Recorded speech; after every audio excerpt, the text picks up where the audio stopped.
divide the line between chemical dependency or problematic substance use and addiction. And see, the word addiction is kind of a misnomer because addiction means a couple of things. So let's talk in terms that are very clear. So there's chemical dependency, and chemical dependency means that physiologically your body has become accustomed to having a chemical introduced to it.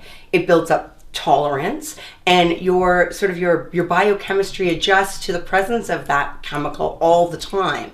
And when you start to subtract that chemical, your body feels the result of that chemical being gone. That's chemical dependency. People who have chemical dependency don't necessarily have addiction, although they'll say they're addicted to things. And of course we're addicted. Many of us are addicted to coffee, addicted to cigarettes, addicted to sugar, in the sense that we've been putting them into ourselves physiologically for such a long time that if we stop drinking coffee tomorrow, we would have a big headache, right? So addiction is often confused, and the term is used interchangeably with chemical dependency.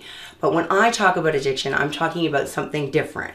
I'm talking about something that goes beyond chemical dependency, because there are people who have addiction in the context of the disease of addiction, who in fact use substances that don't foster any physical dependency. So people who use cocaine don't have physical dependency. People who use marijuana don't have physical dependency.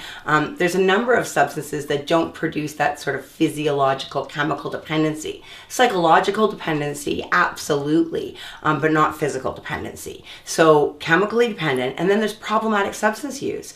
And there's many people that, for whatever reasons, a certain series of events unfolds in their life and they start using problematically. So you get divorced, and now you're not around your family, and maybe you're having difficulty connecting with your children, and you're not living in your home. You're feeling pretty crummy. So normally you might just have a couple of beers on the weekend and it'd be fun. But now, because you're back in the hotel room every night, you feel lonely, maybe you have some bad feelings or negative feelings about what you're going through, your vulnerability is higher, you start drinking a little bit more. Next thing you know, you're drinking every single day. Well, that doesn't mean you're an addict. That means that you're having some problematic or episodic substance use.